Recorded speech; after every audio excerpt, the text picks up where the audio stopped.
بسم اللہ الرحمن الرحیم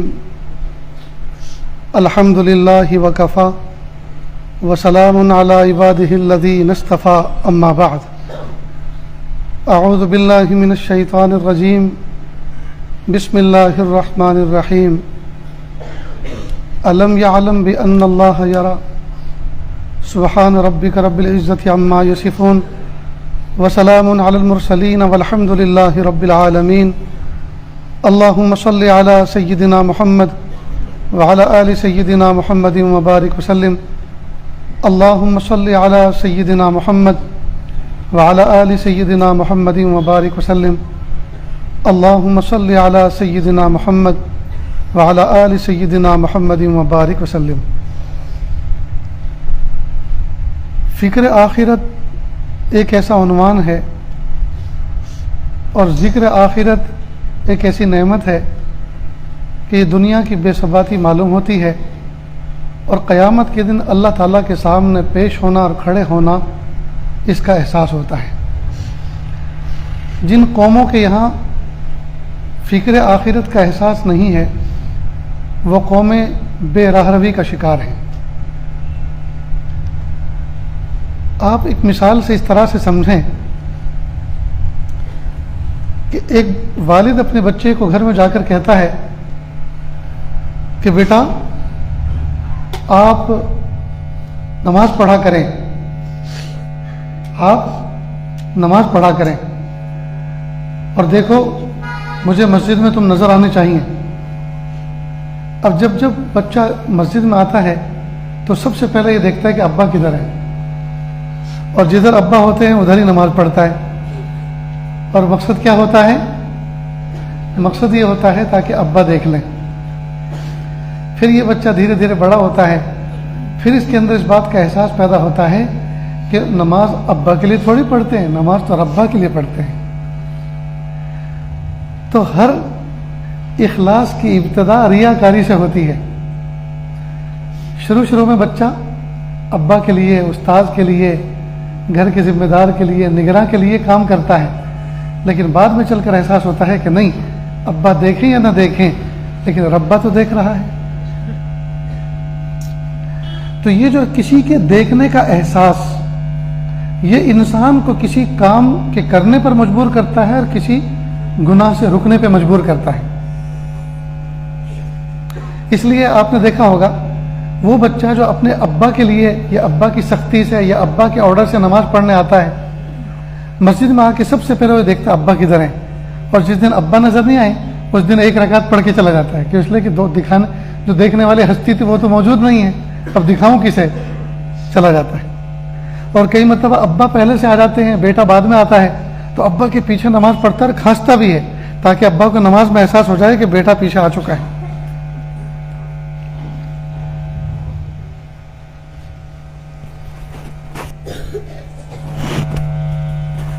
کیا وجہ کیا ہے؟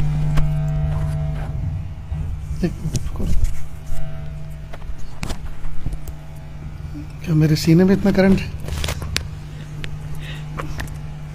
آپ کو اپنی پڑی ہے، ہر آدمی کو اپنی اپنی پڑی، وہ اپنے مائک کو سنبھال لیں۔ جی تو اتنی بات سمجھ میں آئی؟ یہ بیٹری پہ چل رہا ہے؟ ہاں، تو بیٹری کا یہ تو ایک میکینزم ہے۔ اللہ سے دعا کرو کہ لائٹ آ جائے تاکہ شور شرابے سے جان چھوٹے۔ قرآن پاک میں اللہ پاک نے فرمایا الم یعلم بان اللہ یری، کہ بندے کو یہ پتہ نہیں ہے کہ اس کا رب اس کو دیکھ رہا ہے۔ تو اللہ تعالیٰ کے دیکھنے کا احساس، اللہ تعالیٰ کے دیکھنے کا احساس اللہ کرے ہم تمام کے دلوں میں پیدا ہو جائے۔ اگر یہ احساس پیدا ہو جائے کہ میرا رب مجھے دیکھ رہا ہے تو پھر جی جج کا قلم غلط انصاف نہیں کرے گا، پھر انسپیکٹر کی قلم غلط فیصلے نہیں لکھیں گے، پھر وکیل کی ترازو غلط نہیں تولے گی، جی پھر بازاروں میں خرید و فروخت کرنے والے وہ جھوٹ نہیں بولیں گے، اس لیے کہ سب کو پتہ ہے میرا رب دیکھ رہا ہے، میرا رب دیکھ رہا ہے۔ اسی چیز کو روز اول سے اللہ کے محبوب صلی اللہ علیہ وسلم نے صحابہ کرام کے اندر پیدا کیا اور اسی چیز پر صبح قیامت تک علماء مشائخ محنت کرتے آ رہے ہیں. اور جس دن ہمارے باطن کے اندر یہ جذبہ پیدا ہو گیا میرا رب مجھے دیکھ رہا ہے، میرا رب مجھے دیکھ رہا ہے، بس انشاءاللہ ثم انشاءاللہ پھر ہمارے اوپر کسی کی نگرانی کی ضرورت نہیں. اپنے شیخ کو کسی نوجوان نے لکھا، حضرت بدنگاہی سے میرے لیے بچنا بہت مشکل ہے، تو یہی آیت فرمائی الم یعلم بان اللہ یرا. اس آیت کا مراقبہ کیا کریں. ہم تو مراقبہ صرف گردن جھکا کے صرف اللہ اللہ کو سمجھتے ہیں، یہ تو ہے ہی مراقبہ، لیکن مراقبہ در حقیقت نام ہے گردن جھکا کے اپنے دل کو کسی چیز پر متوجہ کرنا. تو ذکر پہ متوجہ کرو گے تو اللہ کے ذکر کا مراقبہ کہلائے گا. کسی آیت کے معنی پر متوجہ کرو گے اپنے دل کو تو اس کا مراقبہ کہلائے گا. جذبات تشکر پر اپنی نعمتوں کا استحضار کر کے اپنے دل کو اس پر شکر پہ متوجہ کرو گے تو اس کا مراقبہ کہلائے گا. اور اپنے دل کو اگر موت کی یاد پر متوجہ کرو گے تو مراقبہ موت کہلائے گا. تو مراقبہ موت ہوتا ہے، مراقبہ شکر ہوتا ہے، مراقبہ آیات ہوتا ہے، نہ جانے کتنے مراقبے. تو شیخ نے لکھا کہ آپ الم یعلم بان اللہ یرا، کیا بندہ اس بات کو نہیں جانتا کہ اللہ اس کو دیکھ رہے ہیں؟ اس آیت کا استحضار کرو، اس کا مراقبہ کرو کہ میرا رب، میں ہر دم اللہ کی نظر میں ہوں، میرا رب مجھے دیکھ رہا ہے، میری جلوت کو بھی، میری خلوت کو بھی، میرے دل کے بھید کو بھی، میرے دل دماغ کے خیالات کو بھی، ہر چیز کو میرا رب دیکھ رہا ہے. اور وہ اس بات پر قادر ہے کہ وہ سب کے سامنے مجھے رسوا کر سکتا ہے. وہ اس بات پر قادر ہے کہ ابھی آسمان سے بجلی، کڑکتی ہوئی بجلی برسائے اور مجھے جلا سکتا ہے. وہ اس بات پر قادر ہے کہ پہاڑوں سے پتھر لڑکائے اور مجھے کچل سکتا ہے. لیکن میرے رب کریم کا مجھ پہ کرم ہے کہ باوجود میرے گنہگار ہونے کے اللہ پاک نے مجھے ڈھیل دی. غالباً حضرت عمر فاروق اعظم رضی اللہ تعالیٰ عنہ ایک مرتبہ جنگل سے گزر رہے تھے، ساتھ میں ایک خادم بھی تھے، ساتھی تھے. تو دیکھا کہ ایک بکریوں کا چرواہا بکریاں چرا رہا ہے. تو سوچا کہ ذرا دیکھیں اس کا ایمان کا فگر کیا ہے. تو کہا بیٹا سنو، ایک بکری کا دودھ دھو کے ہمیں پلا دو. تو کہا نہیں، میں بکریوں کا مالک نہیں ہوں، بکریوں کا مالک تو شہر میں بستی میں رہتا ہے، میں تو نگراں اور چرواہا ہوں. میرا کام ان کو چرا دینا اور چرا کے شام کو اس کے ڈیرے پر لے جا کر باندھ دینا ہے. جو ان کا مالک ہے وہی ان کے دودھ کا بھی مالک ہے، لہٰذا میں آپ کو دودھ نہیں پلا سکتا، سوری، معاف کریں. حضرت عمر فاروق اعظم رضی اللہ تعالیٰ عنہ نے دوسرے انداز سے بات کہی کہ سن بھائی ایک بات، ہم مسافر ہیں، بھوکے پیاسے ہیں، ہمیں تم ایک بکری بیچ دو، ہم اس کا راستے میں دودھ نکال کے پیتے رہیں گے اور آخری منزل پر ہم بھی جا کے بکری کو بیچ دیں گے، ہمارے پیسے ہمیں واپس مل جائیں گے، اور تم بکری بیچ دو گے تو تمہیں بھی پیسے ملیں گے. تو کہا اور مالک؟ اس کو کیا جواب دوں؟ مالک کو کہہ دینا کہ ایک بکری کو بھیڑیا کھا گیا، آئے دن جنگل میں تو بھیڑیے بکری پہ حملہ کرتے ہی رہتے ہیں. تو اس نے کہا ان کان ھذا الامر فأین اللہ، اگر اس طرح سے میں اپنے مالک کو بیوقوف بنا بھی دوں تو میرے اللہ کہاں گئے؟ وہ تو دیکھ رہے ہیں نا، وہ تو یہ سب سن رہے ہیں، یہ جو آپ مجھے سجیشن دے رہے ہیں، یہ جو پلاننگ تیار کر رہے ہیں، اس سے تو وہ واقف ہے نا. حضرت عمر فاروق اعظم رضی اللہ عنہ اس کی کمر تھپ تھپائی، شاباش، اور اللہ کا شکر ادا کیا کہ الحمدللہ میری ماتحتی میں جو رعایا وقت گزار رہی ہے وہ ایمان کے اس مقام پر ہیں کہ کوئی نگراں ان کی نگرانی کرے یا نہ کرے، لیکن ان کے باطن کے اندر یہ چراغ روشن ہے، وہ اس بات کو جانتے ہیں کہ میرا رب مجھے دیکھ رہا ہے. تو دوستو اگر یہ چیز ہمارے اندر پیدا ہو جائے کہ میرا رب مجھے دیکھ رہا ہے اور قیامت کے دن مجھے اپنے کیے ہوئے کا حساب دینا ہے، قیامت کے دن مجھے حساب دینا ہے، اس بات کا احساس پیدا ہو جائے تو ہماری جلوتیں اور خلوتیں سب برابر ہو جائیں. آج ہمارا حال یہ ہے، ہم جلوت کے پارسا اور خلوت کے پاپی ہیں، مخلوق کے سامنے نیک بنے ہوتے ہیں اور تنہائیوں میں شیطان کو شرما دینے والے کاموں کا ارتکاب کرتے ہیں. ہے نا ایسا دوستو؟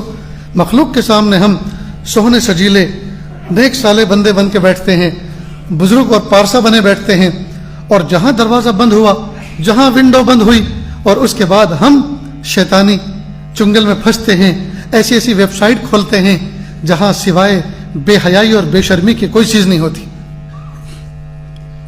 اور تنہائی کو ہم اپنی برباد کر رہے ہیں. اللہ اکبر کبیرہ. اس لیے دوستو ہم جلوت کے پارسا اور خلوت کے پاپی ہیں. درنگی کی ہم زندگی گزار رہے ہیں. مخلوق کے سامنے ہم کچھ اور بیہیو کرتے ہیں, اپنے الگ انداز سے اپنے آپ کو ڈسپلے کرتے ہیں, اور خالق کے سامنے تنہائی میں ہم کسی اور انداز کے ہو جاتے ہیں. جب تک ہماری جلوت اور خلوت ایک جیسی نہیں ہوں گی, جب تک ہماری یہ درنگی یکرنگی سے تبدیل نہیں ہوگی, وہاں تک دوستوں کامیابی نہیں مل سکتی. تو اس بات کی کوشش کریں کہ ہم جیسے مخلوق کے سامنے ہوتے ہیں خالق کے سامنے بھی ویسے رہیں. جیسے ہم اندر ہیں ویسے باہر بنیں, اور جیسے باہر ہیں ویسے ہم اندر بنیں. ظاہر کو باطن سے اچھا اور باطن کو ظاہر سے اچھا بنائیں. اللہ اکبر کبیرہ. تو یہ فکر آخرت کا جو عقیدہ ہے, باس بعد الموت کا جو عقیدہ ہے, اس عقیدے نے دوستو ہمارا کام بنا رکھا ہے. ورنہ ہم تو کب کے ہلاک ہو چکے ہوتے, ہم تو کب کے ہلاک ہو چکے ہوتے. اللہ کا شکر ہے کہ ایمان کی برکت سے, اسلام کی برکت سے جی یہ جو عقائد ہمیں پڑھائے جاتے ہیں بچپن میں اور مدرسوں کے اندر, مکتب کے اندر پہلی فرصت میں جو پڑھایا جاتا ہے جی والباس بعد الموت, یہ جو عقیدہ ہے باس بعد الموت کا, اس باس بعد الموت کے عقیدے نے ہمیں سنبھالا ہوا ہے. اللہ کے ہمیں منہ دکھانا ہے, اللہ کے ہمیں جواب دینا ہے.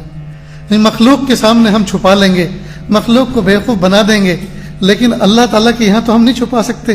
میں تو کہا کرتا ہوں دوستو, سفید سفید کپڑے پہن کر ہم مخلوق کو دھوکہ دے سکتے ہیں, خالق کو تو دھوکہ نہیں دے سکتے.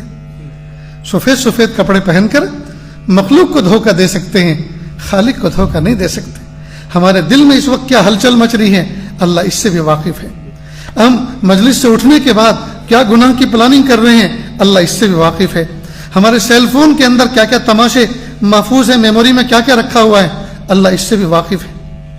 یعلم خائنۃ الاعین وما تخفی الصدور, وہ تو نگاہوں کی خیانت کو بھی جانتا ہے اور دلوں میں جو چھپا ہوا ہے اس کے بھید سے بھی واقف ہے. بھلا کون اس سے بچ سکتا ہے, کون اس سے بچ سکتا ہے. اس لیے دوستو اللہ تعالیٰ سے سچی توبہ کر کے, اللہ تعالیٰ کے سامنے سچی توبہ کر کے ظاہر کو بھی صاف کریں اور باطن کو بھی صاف کریں. اس لیے پیارے اللہ نے ہمارے ظاہر کو ہر وقت صاف رہنے کا حکم دیا. مثلا مومن بندہ باوضو رہتا ہے, مومن بندہ غسل کے ساتھ رہتا ہے. جب اس کا غسل ٹوٹ جاتا ہے, غسل جنابت اس پر لازم آتا ہے, تو پھر اس کے لیے حکم ہے کہ جلد از جلد اپنے آپ کو پاک کرے. لہذا غسل کر کے پاک ہو جاتا ہے. اس کے بعد جی پھر اگر وضو ٹوٹتا ہے تو اعضائے وضو کو پانی سے دھو لینے کا حکم ہے. اعضائے وضو کو جو پانی سے دھو لیتا ہے, خاص طرح سے پانی اس پر بہا لیتا ہے, اللہ تعالیٰ اس کو وضو کا نور عطا فرما دیتے ہیں, وضو کا نور عطا فرما دیتے ہیں. آج چھوٹے استنجے کے بعد پانی سے پاک کرنے کا طریقہ سوائے مسلمان قوم کے اور کسی قوم کے پاس نہیں ہے. پیشاب کرنے کے بعد وہاں پانی بہانا اور استنجا کرنے کا جو تصور اسلام میں اس وقت ہے, آسمان کی چھت کے نیچے کسی قوم کے پاس یہ نہیں. چاہے کتنے سوہنے سجیلے ہوں, کتنے گورے چٹے ہوں, کتنے لہکتے مہکتے خوشبو میں ہوں, لیکن ان کی میانی پیشاب میں تر ہوگی. کیوں؟ اس لیے کہ پیشاب کر کے قطرے لے کر ایسے اٹھ جاتے ہیں. اللہ کا شکر ہے مومن کے ظاہری لباس چاہے میلا کچیلا ہو, لیکن یہ پیشاب کرنے کے بعد پانی آبدست لے کر پانی بہا کر اس جگہ کو پاک کرتا ہے. تو اللہ تعالیٰ نے مومن کو پاک صاف رہنے کا حکم دیا ہے. مومن کو اللہ پاک نے پاک صاف رہنے کا حکم دیا ہے. تو جب ظاہری ہمارا پاک صاف ہو تو ہمارا باطن کتنا پاک صاف ہونا چاہیے. اس لیے دوستو آج کل ہمارے دلوں کے اندر اور ہمارے فونوں کے اندر جو کچھ تماشے چل رہے ہیں, اگر وہ ڈسپلے ہو جائیں, اگر ان کو کسی تشت میں مشکل کر کے اللہ تعالیٰ ان کو شکل دے کر کسی تشت میں رکھ کر سر بازار اس کو گھمایا جائے اور نام لکھ کر اس پر یہ آشکارا کیا جائے یہ فلاں کے دل کے حالات ہیں, تو دوستو لوگ ہماری طرف دیکھنا تو کیا تھوکنا بھی پسند نہیں کریں گے. لوگ ہماری طرف دیکھنا تو کیا تھوکنا بھی پسند نہیں کریں گے. اللہ رب العزت نے ہم تمام کو ایک انرجی عطا فرمائی ہے, ایک قوت عطا فرمائی ہے, ایک عزم اور ارادہ عطا فرمایا ہے. جی اس کو کہتے ہیں ہمت. اس کو کیا کہتے ہیں؟ ہمت. کئی مرتبہ وہ بہت سے موقعوں پہ ظاہر ہوتی ہے. مثال کے طور پر اللہ نہ کرے یہاں کوئی شیر آ جائے پھر دیکھیں کیسے کیسے دوڑتے ہیں اور کہاں کہاں سے چھلانگیں لگاتے ہیں. کوئی کھڑکی سے کودے گا, کوئی دروازے سے جائے گا, کوئی کسی کے اوپر کو پھلانگ جائے گا. جی تو یہ ہمت آئی کہاں سے؟ اللہ تعالیٰ نے ہر ایک بندے کے اندر ہمت کا خزانہ رکھا ہے. ہمت کا خزانہ رکھا ہے, یہ کسی نہ کسی موقع پہ ظاہر ہوتی ہے. معلوم ہے جب ہمت کا خزانہ ان بیلٹ اللہ نے رکھا ہے تو ہم اس کو استعمال کریں نا. شاہ حکیم محمد اختر صاحب رحمۃ اللہ علیہ نوجوانوں کو فرمایا کرتے تھے, اے پیارے نوجوانوں, اگر تم بازار سے گزر رہے ہو, اگر تم بازار سے گزر رہے ہو اور کوئی خوبصورت جی تمہیں نظر آئے اور تمہارا دل پریشان کرے, تمہارا نفس تمہیں پریشان کرے, تو احقر کا ایک شعر پڑھ لیا کرو. وہ یہ, نہ دیکھیں گے نہ دیکھیں گے ان کو ہرگز نہ دیکھیں گے کہ جن کے دیکھنے سے رب میرا ناراض ہوتا ہے. نہ دیکھیں گے نہ دیکھیں گے ان کو ہرگز نہ دیکھیں گے کہ جن کے دیکھنے سے رب میرا ناراض ہوتا ہے. نفس کہہ رہا ہے فون اٹھاؤ, نفس کہہ رہا ہے ویب سائٹ کھولو, نفس کہہ رہا ہے کچھ تماشے دیکھو, انجوائے کرو. فوراً ہاتھ روکو, کہو یہ ہاتھ اللہ کی نعمت ہے, یہ ہاتھ کی مومنٹ اللہ کی نعمت ہے. نہ جانے کتنے لنجھے لوگ, کتنے اپاہج لوگ جی, اور ہو سکتا ہے اس مجمع میں بھی بہت سے لوگ, کوئی پیر سے اپاہج ہو, کوئی ہاتھ سے اپاہج ہو. میرے پیارے رب نے مجھے یہ ہاتھ اس لیے نہیں دیا میں گناہوں کی چیزوں کو چھوں, یہ ہاتھ اس لیے نہیں دیا میں گناہوں کی چیزوں پر جی مومنٹ کروں. میرے پیارے اللہ نے یہ ہاتھ جی اچھی اچھی چیزوں کو چھونے کے لیے, پکڑنے کے لیے اور کسی کی خدمت کرنے کے لیے مجھے عطا فرمایا ہے. لہٰذا میں اس فون, ہاتھ کے ذریعے سے فون کو پکڑ کر اور ہاتھ کے ذریعے سے ویب سائٹ کو کھول کر میں اپنے ہاتھ کو گنہگار کرنا نہیں چاہتا. بروز آخرت میدان محشر میں اللہ رب العزت میرے اعضا, میری زبان پر مہر لگا دیں گے اور تمام اعضا کو اجازت دیں گے کہ جن جن اعضا سے تمہارے مالک نے, جس جسم کو میں نے تمہارے مالک کو دیا تھا, تمہارے اعضا نے جو جو گناہ کیے ہیں آج تم گواہی دو. ہاتھ الگ گواہی دے گا, آنکھیں الگ گواہی دیں گے, کان الگ الگ گواہی دیں گے, دل الگ گواہی دے گا, دماغ الگ گواہی دے گا, قدم الگ گواہی دیں گے کہ یہ مجھ کو گناہوں کی گلیوں میں لے کر چلتا تھا. ہاتھ کہیں گے یہ میرے ذریعے سے گناہوں کی چیزوں کو چھوتا تھا, پکڑتا تھا جی, تعیش کے کام کرواتا تھا. ہائے ہائے, جب دوستو ہمارے اعضا خود ہمارے خلاف گواہی دیں گے یہاں کی عدالتوں میں, اگر سامنے ہمارا دوست ہمارے خلاف گواہی دے, ہمیں افسوس ہوتا رہے یار, میرا دوست ہو کر, میری چائے پی کر, میرے ساتھ بیٹھ کر, میرے ساتھ انجوائے کر کر, آج میرا دشمن بن کر عدو کے ساتھ میں کھڑا ہے اور گواہی میرے خلاف دے رہا ہے, میرے خلاف ایویڈنس دے رہا ہے, میرے خلاف وٹنس بن رہے ہیں. دوستو کیا گزرے گی جب ہمارے اعضا ہمارے خلاف گواہی دیں گے؟ بتائیے کیا گزرے گی. اس لیے دوستو تنہائیوں کے اندر کئی مرتبہ اپنے اعضا کو مخاطب کر کے کہیں سچی توبہ کرتا ہوں اللہ کے لیے, میری توبہ پر گواہ بن جاؤ, جیسے تم میرے گناہوں پر گواہ بنے میری توبہ پہ بھی گواہ بن جاؤ. اور اگر تمہیں اللہ کے حکم سے گواہی دینا ہے تو کہنا کہ ہاں اس نے گناہ کیے, لیکن یہ بھی تو کہہ دینا کہ پیارے اللہ آپ سے ڈر کر توبہ بھی کی تھی, اللہ آپ سے ڈر کے توبہ بھی کی تھی. اس لیے بزرگوں نے ایک تجربے کی بات لکھی ہے کہ جب کسی سرزمین پر, کسی جگہ پر, کسی مقام پر گناہ ہو جائے, گناہ کرنا نہیں ہے لیکن اگر گناہ ہو جائے, اگر ہو جائے تو فوراً اسی جگہ توبہ بھی کر لو, تاکہ قیامت کے دن وہ جگہ اگر گناہ کی گواہی دے تو یہ بھی کہ پیارے اللہ آپ سے ڈر کے اس نے توبہ بھی کر لی تھی, اللہ آپ سے ڈر کے اس نے توبہ بھی کر لی تھی. میرے بھائیو دیکھو ہم سب کے سب گنہگار ہیں جی, کلکم خطاؤن, پیارے محبوب صلی اللہ علیہ وسلم فرمائے کلو بنی آدم خطاؤن. حضرت آدم علیہ السلام کے تمام اولاد خود خطا کار ہیں, گنہگار ہیں. جب محبوب فرما رہے ہیں گنہگار ہیں تو کون یہ دعویٰ کر سکتا ہے میں گنہگار نہیں ہوں؟ گنہگار ہیں. انبیاء کرام کو اللہ پاک نے جی معصوم بنایا ہے, جی معصوم بنایا ہے. باقی سارے کے سارے انسان خطا کار ہیں, کوئی صغیرہ کا مرتکب ہے, کوئی کبیرہ کا, کسی کے گناہ ظاہر ہو گئے, کسی کے چھپے ہوئے ہیں, لیکن ہیں سب کے سب گنہگار, ہیں سب کے سب گنہگار. ٹھیک, لیکن کیا فرمایا محبوب صلی اللہ علیہ وسلم نے آگے, وخیر الخطائین التوابون, اور بہترین خطا کار وہ ہیں جو توبہ کرنے والے ہیں. اب ذرا مضمون کو اس طرح سمجھیں, ہم سب کے سب نہا دھو کر آئے ہیں, صاف ستھرے کپڑے پہنے, جی میں نے بھی صبح غسل کیا, دھلے ہوئے کپڑے پہنے,